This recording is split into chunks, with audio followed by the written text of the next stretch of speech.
Spark with Dr. Angela. I am your host, Dr. Angela Buckchester. You know what I like to do on my show. I want to enlighten you. I want to inspire you. I want to empower you to become your best self.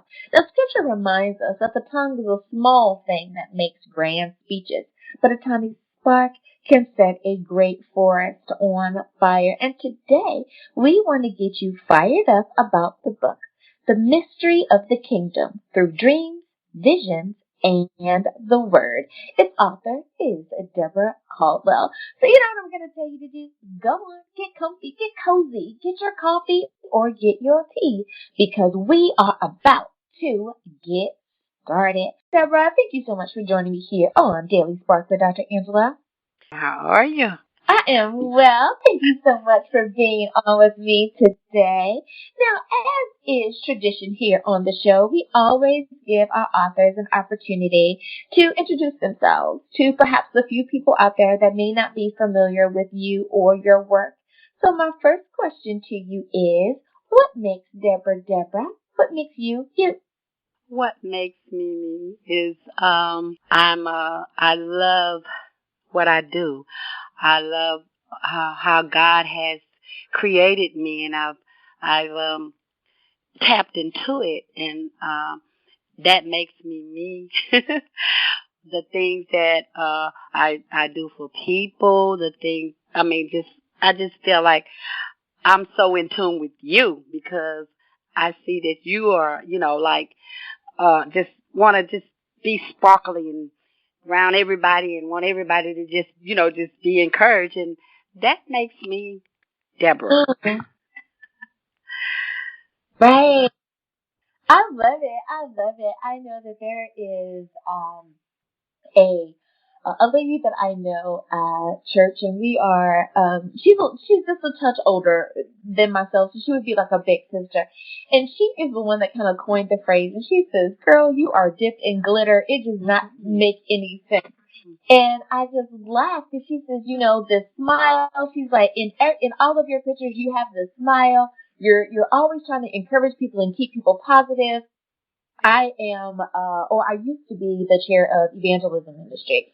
And she says, you know, you ministry folks, y'all are something else. Each one of y'all, you can see why you're called to work in the area in which you are, because it's so you know. And she said, I could just see you just trying to just spread all the Jesus dust all over the place. It's like, Jesus loves you. God loves you. And I was like, absolutely.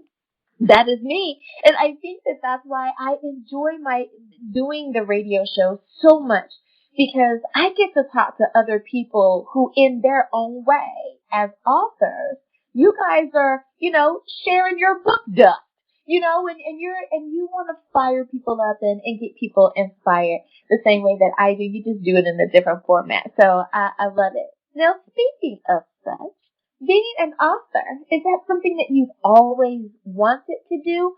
Or did you find that life just presented it to you at that particular time and it was perfect time for you?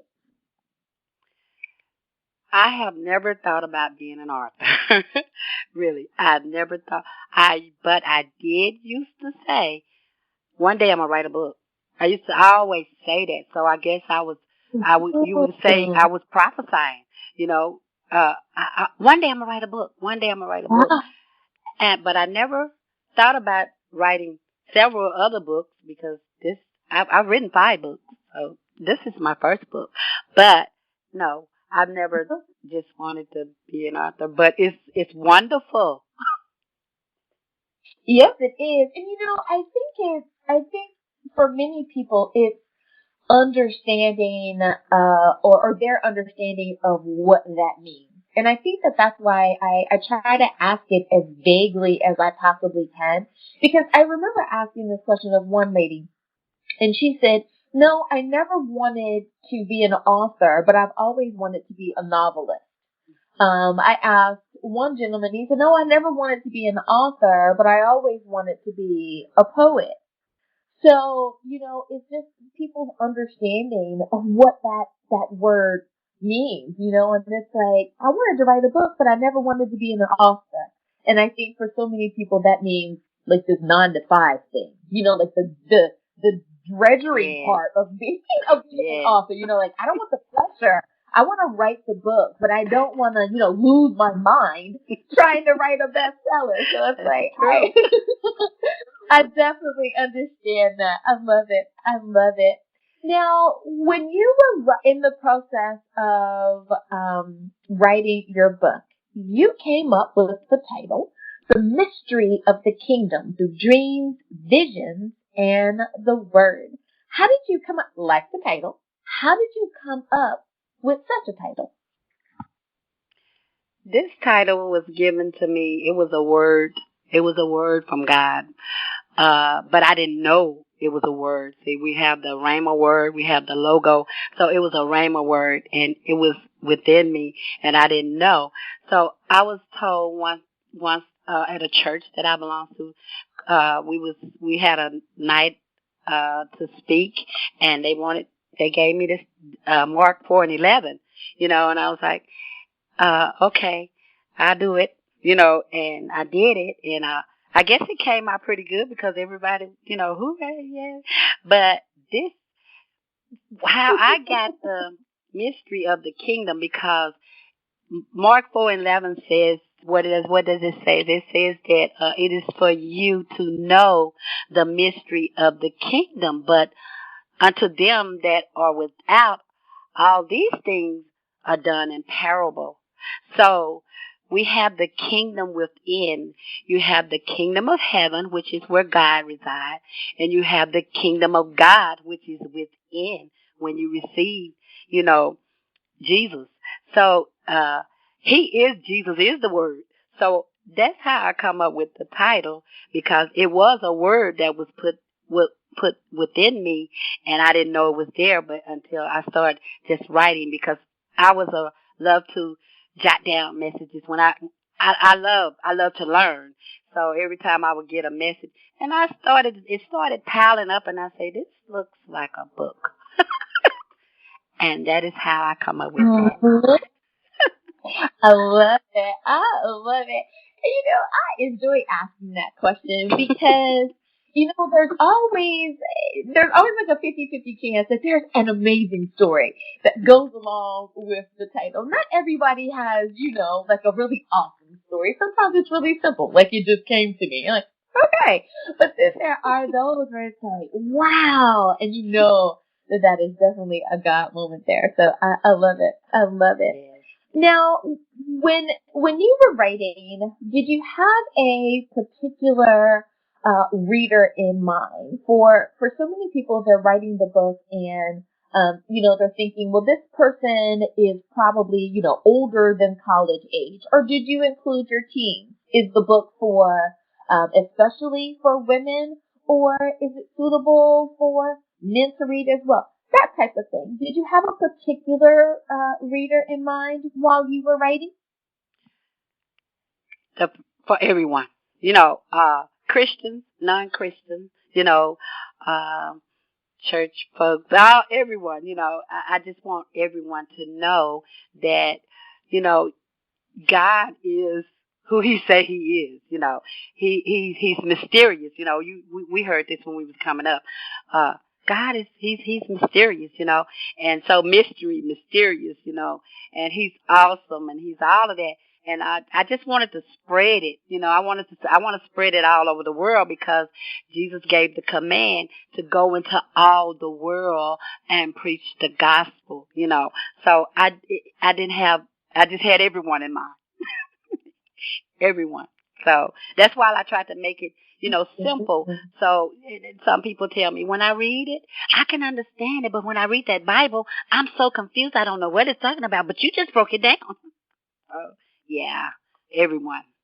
Absolutely. And that really shows a lot of mindfulness on your part, though, that you wanted to make sure that the book was for everyone. And it reminds me of conversations that have even been made about music, and it's like we're already in church, and we know that this song speaks to us a particular way, but we also need to reach those that are unchurched, that are de-churched. The people that are still out there in the world. So we still need to be able to get to them too. So let's make a song that speaks to everybody. And it's like, absolutely. So I hear that's what you're saying with your book, that you wanted to reach everyone. I love it. I love it. Now, did you find that there was a particular time of day or place that really worked best for you when you were writing? So many people say, I'm a morning person, or I'm an evening person. When everyone's gone to bed or before everyone wakes up, that's the time that I write, or that's the time that I really feel that, that God is with me in that time. Did you have an experience like that? Yes. When he wakes you up. When he wakes you up in the early time of the morning, to worship, to pray, to write, and that's when you really, really hear him in the quietness, of the writing process. Oh, I hear you. I hear you. Oh, yes, God, I hear you. And that's how I begin to learn to hear his voice at that time of morning. So most of my writing was doing when the quietness in the morning time. And every now and then, if I try to do it, in the daytime, I would get distracted. Somebody will call. The phone will keep ringing. Somebody knock at the door. Okay. Right? So yes, that time of morning is the best time, because it's quiet then, it's really quiet and it's peaceful. And like I say, you can hear him so much. I wanted to know his voice. I wanted to hear from him myself. And I told him that one thing about God, and God has a sense of humor, you be like, okay, Daddy, I want to hear you, and every time I asked him something, and that goes for you, anyone, any of us, if you ask him, he will tell you. And I'll be like, oh, wow, this does work. Absolutely. Yeah. Absolutely. You are so right about that. And I literally had to chuckle because you are so right. It seems like when we're doing, a something that is really important or really needs to be done, or we're trying to read our word or have prayer time or something, all of a sudden the phone just will not stop ringing, or there's distraction after distraction. It's like, I see what's trying to happen, but it will not work. So you are so right about that.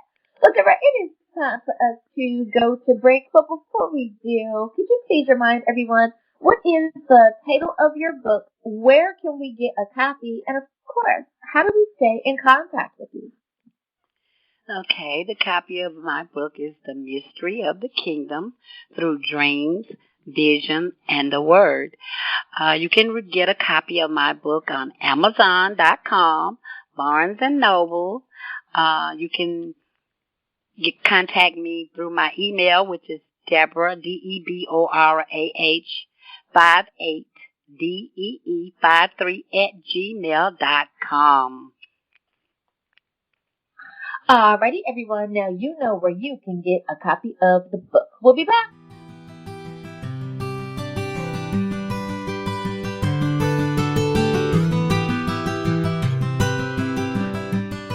And we are back. Thank you so much for joining me for Daily Spark with Dr. Angela. I am your host, Dr. Angela Butchester. My guest today is Deborah Caldwell. We're talking about her book, The Mystery of the Kingdom Through Dreams, Visions, and the Word. Now, my next question for you is about the book itself and what is included in the book. Now, my listeners already know. I'm going to tell them. You can't get it all. You got to buy a copy of the book to find out, all of the bits and pieces. But can you share with us a little bit about what will someone who purchases a copy of the book, what will they find included on your page? Well, they will find how it all began. The mystery of the kingdom, how, God visit in the Old Testament. He visited through dreams and visions. They didn't have a Bible. They didn't have books. And he still does, That's why it's called the mystery of the kingdom through the dreams, visions, and the word. But they can go through here and find how to, how God visit us in dream, how he did the prophets of old, how he visit Daniel in dreams, how he visit Abraham, our father, our faith father, how he visit Joseph through dreams. And Joseph interpret them, and yes, God teaches you to interpret your dreams, because he always did, visit me in dreams as a child, but I didn't know how to interpret them. But once I received Jesus and received the gift of the Holy Spirit, he helped me to interpret the things that I was confused about, because God is not the author of confusion. I agree with you on that. Now, when it comes to actually reading your book, for so many of the authors, and this is a question that I like to ask because I want for the reader to be able to really get the most out of your book. Do you suggest that they read it from cover to cover, like, page after page? Or do you suggest that they kind of break it down and do it perhaps more like chapter by chapter, more like a devotional where you read so much a day? Do you need to take it in and absorb it as you go? I would say read it like they read it, however, we all do it different. You don't have to do it as a devotion. Now, I'm going to tell you, I don't go page by page. I skip. I go, if I see something in the front and where, I say, no, I'm going to go there and read that. I don't know why I do that, but I do. And I'm quite sure others do the same thing. But, they read it how they read it, and then it'll come to it. I think it'll come to them like it does, me. I just go if I want to read chapter 5, I'm gonna read chapter 5, and then I'm gonna come. I go from the back to the front to the middle like that. So however they read it, however they would learn it, and they would get the message, and that's how I think they should do. Absolutely. And I can appreciate you're saying that they have free range to do it however Holy Spirit leads them to read the book. I love that, because who knows, they might need to read, page 10 on that particular day, because there's the answer to the prayer right there. So don't so lock in. Love it. I love that. Now, when you finally held a copy of this particular book, and I do understand that you've written others, but when you held this particular finished work in your hands, how did you feel? Oh my God, I felt like I had finally accomplished something in my life. I felt so overwhelmed. Yes, I felt like I had accomplished something, because sometimes we don't know. Well, at first, I put it like that. We don't know when we get saved or we become a Christian and he comes into our life and changes. We don't know exactly, as a babe, we don't know exactly what it is we're supposed to be doing. So other people are telling us, well, you're supposed to be preaching. Well, you're supposed to be an intercessor. You're supposed to be a prophet, And so, you be like, what? I don't want to do it, because I might have to go to Africa. I don't want to go to Africa. I told God, I don't want to go to Africa, God. I don't know nobody over there. So I said, when I got the copy in my hand, Dr. Sparks, this is what I was born to do. I raised the book up and I said, this is what I was born to do. This is one of the purposes that I was born for. And actually, my daddy was a writer, but he was a songwriter, and he was a guitar player. He was very good. And he started out in the church, but he got out, but he was he was really good. And I used to say, how did you know how to write those notes? And he said, I just know, So that's how I felt. I raised it up. And I said, okay, God, now we're on the right track. Now I'm getting on the right track with you.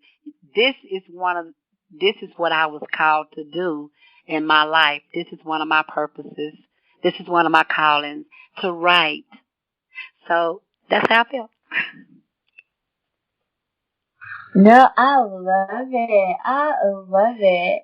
I just, you can tell when someone is really answering from their heart, because you feel their answer, and it's like, yep, I'm following what she's saying. So most definitely, I love that. I love that. Now, for so many people in the world, we have an idea of what success is. Like, I think if you poll people in general, and you say, what does it mean to be successful? People will say something like, you have a really big home, or you have, a fancy car or an imported car. You have diamonds or gold or, stuff. Mm-hmm. But when it comes to being a successful author, however, people have a different understanding of what it means to be a successful author. For some folks, if I sell one copy or a million copies, I'm thrilled. Mm-hmm. If I help just one person, then all of those, getting up early in the morning, all that sacrifice was worth something. So my question to you is, your definition of successful author. What does that mean to you? My definition of a successful author so far, and I thank God for helping me with that one, is humility. Being humble, staying humble, because all of the material things and everything that fades away, that goes away. Like, say, what does it, for a man to have the whole world, accomplish the whole world, but loses his soul. Humility is the key to any success. Stand humble, because pride, oh no. God say that's an enemy. No. He hates pride. So and staying teachable. You have to stay in that mode also. Just because you think you know something, you don't know. Me, I don't know everything. So I have to stay where, if I meet, even if I meet a little child, I have to stay teachable. I need to be taught something. This child finna teach me something, So humility, staying humble, staying teachable, that is, to me, is the best success for anybody. Absolutely. I love it. I love it. Making sure you stay humble. I love that.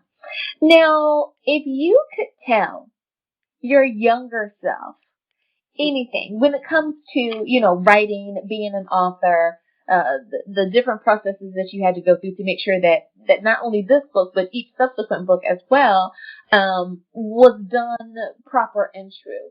What bit of advice would you give yourself about this author lifestyle? Well, I would tell my younger self, we could have did this a long time ago, but this is the time. This is the time. At a time like this, this is when it was supposed to happen, because we have to go through, the experience, because that's how God make us and mold us through our trials and tribulations and suffering, So just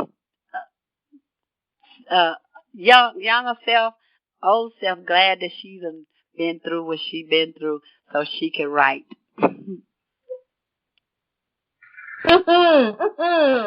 Absolutely. And it's so interesting that you say that, because so many of the authors that I've asked that question of, they kind of say the same thing. It's like, man, we should have, done this a whole lot sooner. Like, yeah, we should have done this like 10 years before we started. Yeah. Or like done it when you were 20, when you first had that thought of, should I do this? Absolutely. I wish I would have jumped on it then, as opposed to, I remember interviewing one gentleman. He said, I didn't start writing until I was 65. He said, Right. what was I thinking? Why did I do this? You know, when I Right. was 30 even, and I was like, I don't know. So it ends up being, like you said, in God's perfect timing. So we can't knock that. I love it. I love it. Now, for that young aspiring author out there that's really trying to decide whether or not they should step out in faith and go on and write their book, do you have any piece of advice for them, or words of encouragement for them, just to let them know that it's okay, but just to keep moving forward? Yes, I love encouraging. That's me. Just stay humble. Don't be afraid to make mistakes. Don't be afraid because, of your experiences. Don't be afraid. Just step out in faith because without faith, it is impossible to please God. And that's what Jesus talked about. Jesus talked a lot about, he talked about little faith. He talked about no faith. He talked about great faith. So, we walk by faith and not by sight. So don't be afraid to just, hang on to every little piece of experience, every little piece of pain, every little piece of what it's suffering, whatever you go through, because when you come out, you're going to come out as pure gold. You have to, let him, make you and mold you and turn you and flip you and, and all of that. And you're like, oh, what's going on, God? For real? Really? Really? But it's all about that faith. You're right. It's all about that faith. And he will help you to get there. He definitely will. And I have to agree with you 1,000%. It will happen if it is meant for you, and God is definitely going to give us exactly what is meant for us. So I love that. Well, Deborah Caldwell, thank you so much for spending time with me here on Daily Spark with Dr. Angela. I have enjoyed my time with you. I think my listeners have enjoyed that time with you as well. But before I let you go, can you please remind everyone one last time, what is the title of your book? Where can we get a copy? And of course, how do we stay in contact with you? The Mystery of the Kingdom Through Dreams, Vision, and the Word. You can get a copy, Amazon.com, Barnes & Noble. You can contact me at DEBORAH58DEE53@gmail.com. Thank you again for being a guest. And listeners, thank you for spending time with me as well today. We understand that you could have been anywhere, but you chose to spend some time with us here today, and we appreciate your doing so. As always, may the Lord continue to shine his face upon you. May you receive his grace and his mercy in all that you do. Until next time, everyone, remember that you are blessed in the Lord. Have a great day, everyone.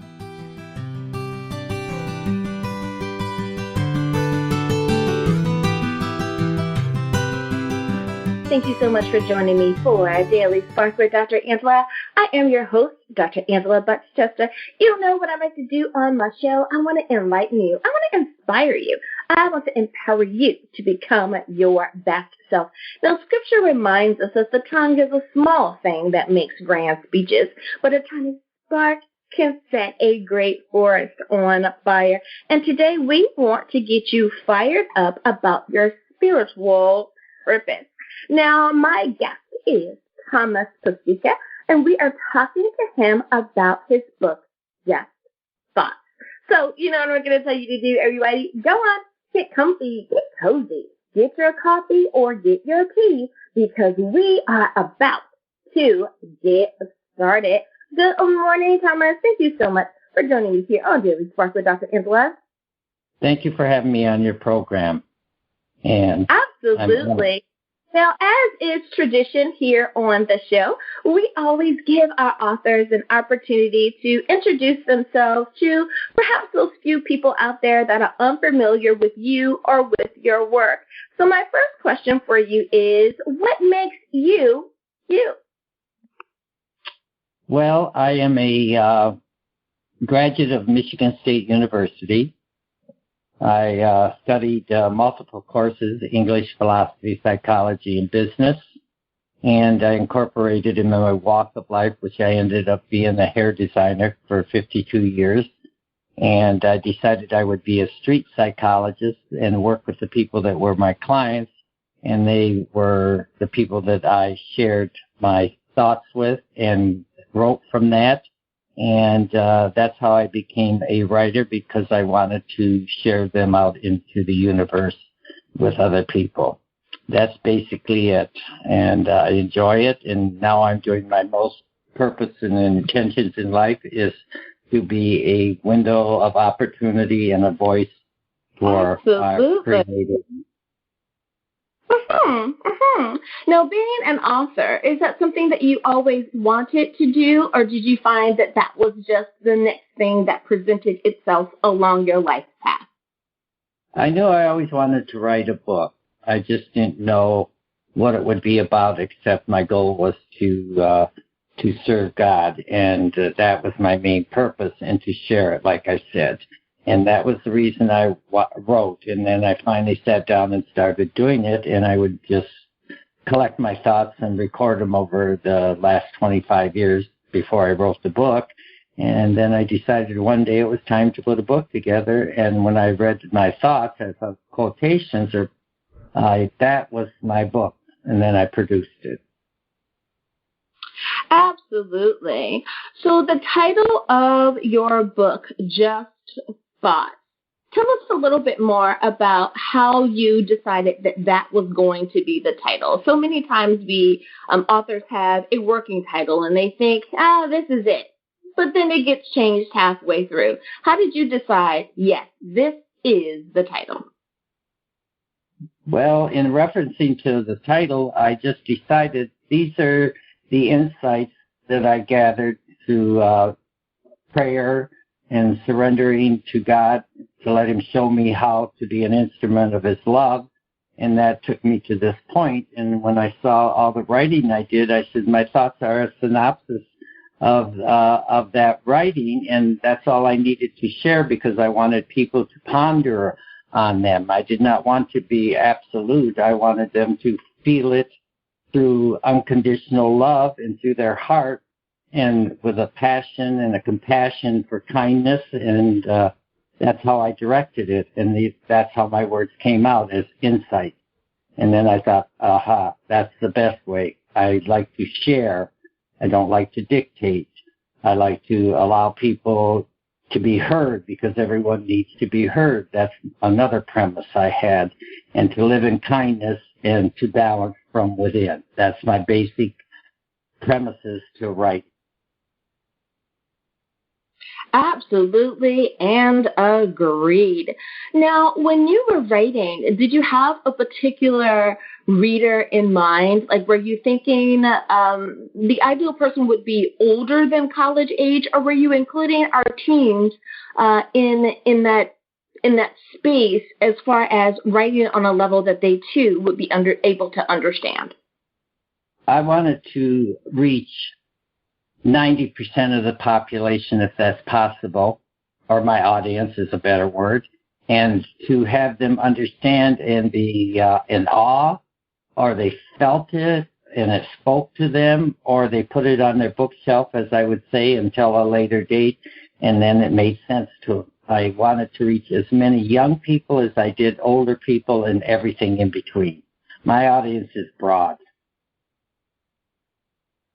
I can understand. I can definitely understand that.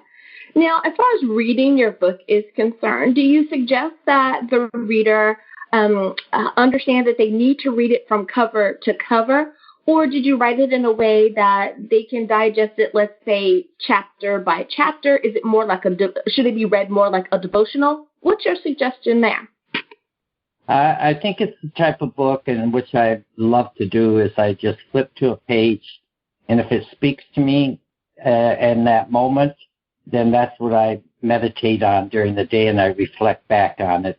And you can read it from cover to cover to get a general concept of it, and people gradually gravitate to what speaks to them, and then on a daily basis, if they proceed with the writing, then they tend to do where they flip the page to one thought and concentrate on that day as a meditation.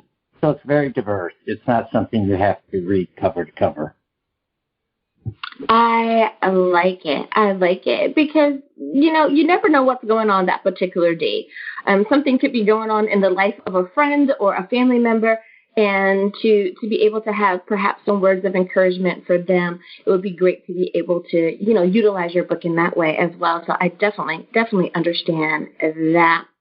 Now, without telling it all, because my listeners know what I'm going to say, if you want to know everything, you have to buy the book.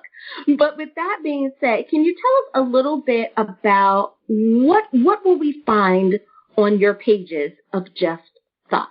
What's the book about?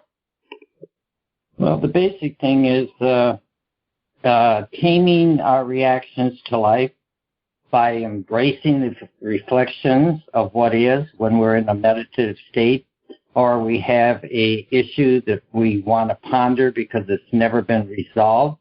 It gives you a picture in words and feelings and thoughts to just concentrate on and to bring insights from it, because you invoke it with unconditional love and with compassion, and you want to solve dilemmas and cut the chaos in your life. And these are possibilities because they just give you a different way of looking at it.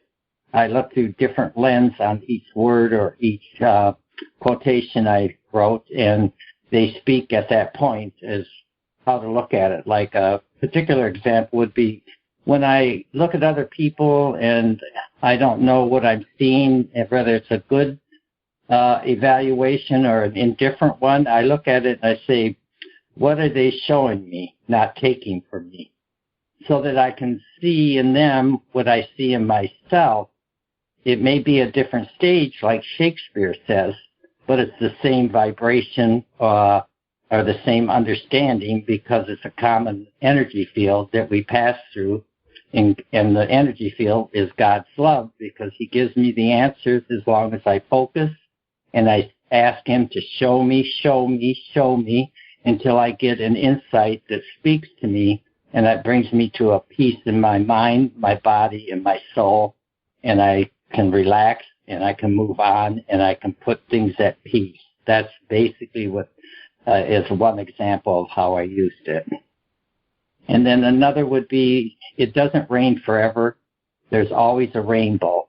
In other words, the light at the end of the tunnel that brings us out of despair or an unhappy feature, and as well as good, happy features, because it raises our energy level to a aha type moment. Pardon the generality of the word, but it's true. It's when you feel so good and you feel the Lord wrapped around your heart, and you just smile from ear to ear, and you don't have to say anything. You just bathe in the feeling of divine love, and that moves a person forward and stuff. And then I also brought into concept people. When people leave your life, don't take it as anything personal. They've completed their journey with you, and it's time for them to move on to their own way of life and looking at it. And it's time for you to keep on your path so you can complete your intentions and fulfill your destiny. God is infinite intelligence. He has many names, but it all ends up in the same thing, the infinite intelligence. And that's what I love to write on.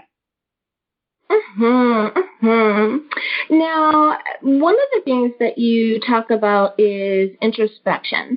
Can you tell us, how do you address it in your book? How does that bring better understanding? I know that we talk about it here on the show, and many people have heard me say, we have to self-assess. We have to take time to really reflect on what's going on. How do you talk about introspection in your book?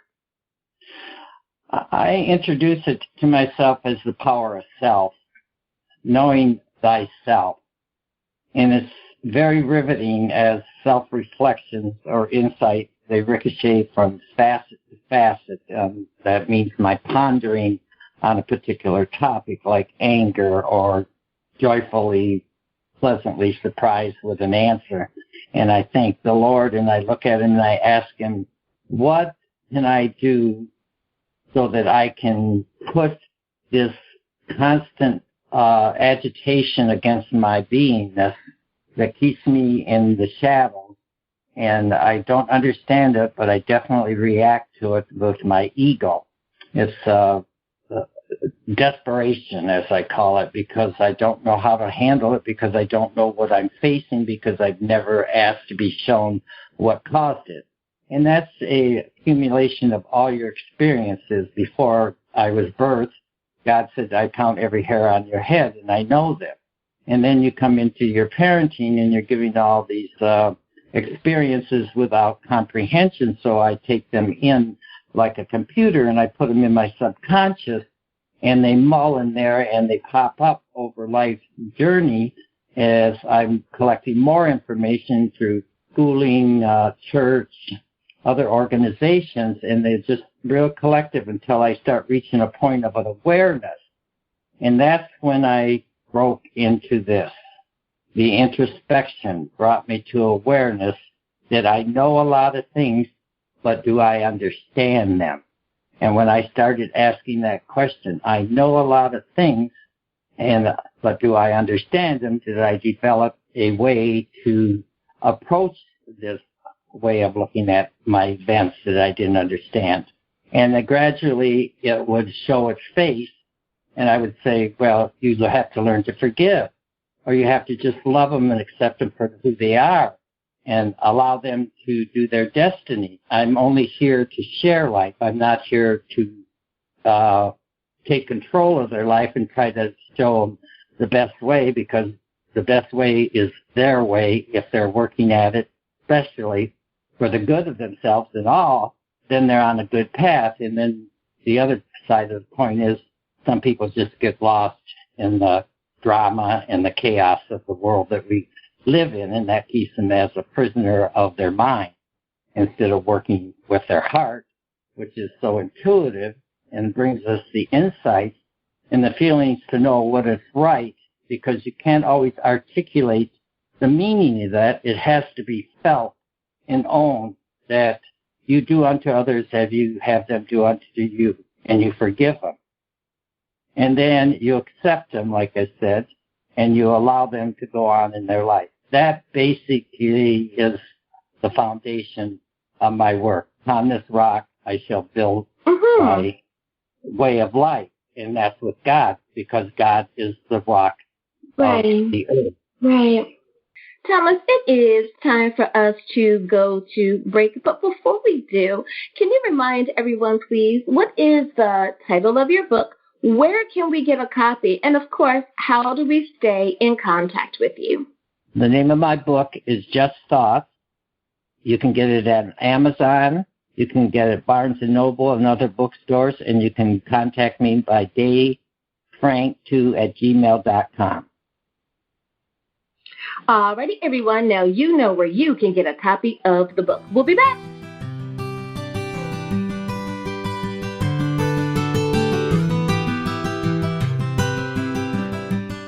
And we are back. Thank you so much for joining me for Daily Spark with Dr. Angela. I am your host, Dr. Angela Buckchester. My guest today is Thomas Paseka, and we are talking about his book, Just Thoughts. Now, Thomas, the next question I have for you is dealing with ego. What does ego mean in the world when we're talking about the greater consciousness? My listeners have heard me talk about, the collective consciousness and making sure that we are living out in purpose and that we're sharing wisdom, insights, and information. So how do you address ego when you're talking about the greater consciousness? I use ego as a defense mechanism, and I employ it when I'm lacking insights to understand my truth or truth, period. And that is very important because we learn to use it to keep from being called out on things that we've never dealt with. It's a protection. And I found that very, very liberating when I finally realized that how often I used it because I wanted to protect myself from hurt or any type of disadvantage to what I thought was my purpose in things, in just everyday living, not in the long range. And when caught off guard, we use the ego instantly because we don't know what to say. And then I surrendered again, like I said, to God, allowing him to show me the way. I kept going within because he says to know thyself and to go within is the answer. And when I sit quietly and I allow him to speak to me, not as we speak, but as a feeling, and I hear it in my mind, then I get a direction, and it may not come instantly, but if I focus long enough, sooner or later I will receive his insights, and then I know that I can move on, and it's helped me to stop being so defensive when certain actions or words set me off. And that's what I mean by defense. It's a reaction instead of a response. And now I respond and say, what are you showing me? And then I think about it, and then I go from there. And that's individual, and everyone can use this method. It works. It's very simple, and that sometimes make it like, wow, but it's the simpleness of it that makes it work because our answers are mostly very simple and direct, and you just feel them. That's how I get most of my information, and I'm shown it very, very clearly. After 3 times, I pay attention because that's the voice speaking within. That's how I achieve control over my ego. I love it. I love it. Now, many times people have issue when they're trying to control their emotions. We've heard it in movies. We've seen it on beautiful memes that, remind us to control our emotions. Don't let our emotions control us. What do you believe are 2 major mindsets that are needed to really understand the process of emotion? The way I look at emotions is fear and an inevitable discomfort experience when processing fear or anger or anything on that order. And it just overwhelms us to the point where we just can't think straight, and we're so agitated that we can't come to a realistic consciousness. And that's a main factor in it. And I've learned, and I tell people, when you speak out of your own mouth, that which you hide in your inner core, your heart, is the ones that will free you the most because you're putting it out into the universe so that you can hear it outside your body. And once you start hearing it outside your body, you collect the love energy of God or the field of energy, which I call love, and they bring you more clarity in the long run because you allowed yourself to hear yourself. That's a major point, is allowing yourself to hear yourself. And that's one of the major points I do. And then the other thing is I no longer am in control of my life. I realize I don't control anything. God controls everything. He gave me free will, but I also know that I can do whatever I want, but I pay the consequences. And if I follow the word of God and live in love and do unto others as I would do unto anyone, that's the main thing, to love and to forgive. And that's the other onset, asking God to show me. My mantra for that would be, allow God to show me, show me, show me. And that's when I get distressed or anything, I immediately, my focus back to God, and I say, show me, show me, show me.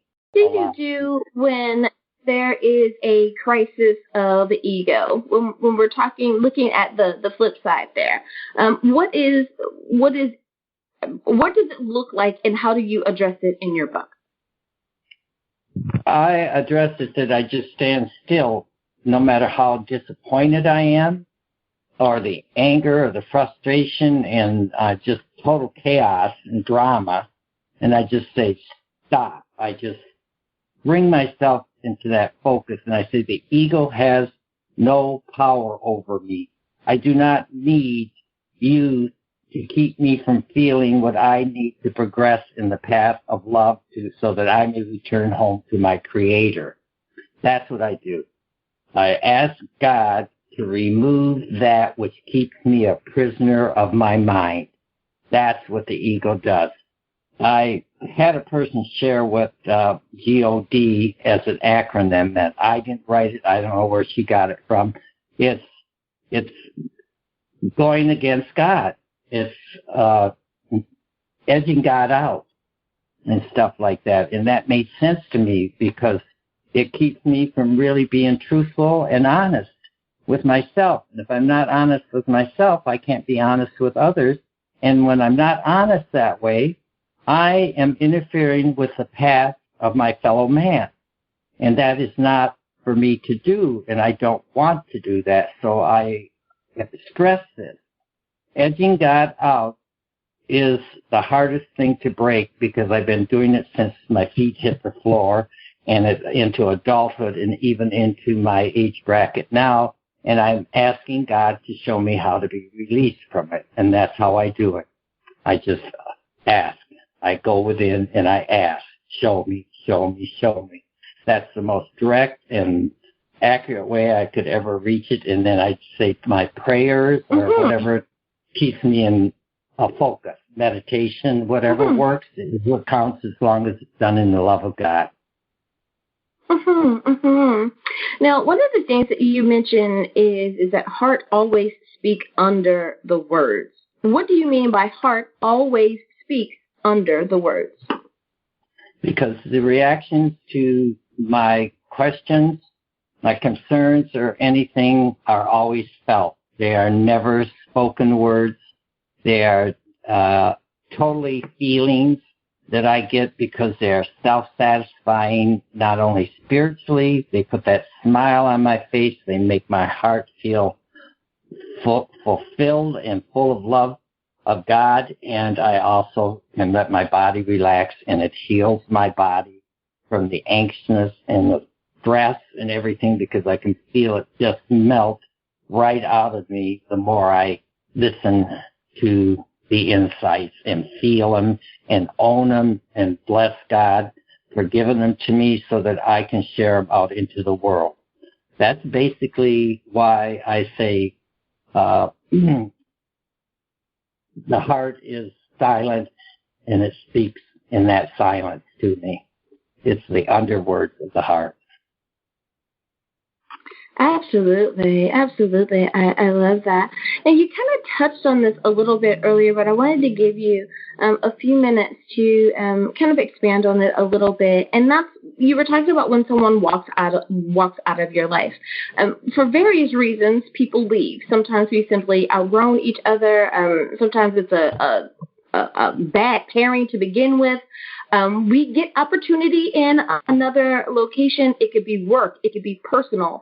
It could just be a prayer answered.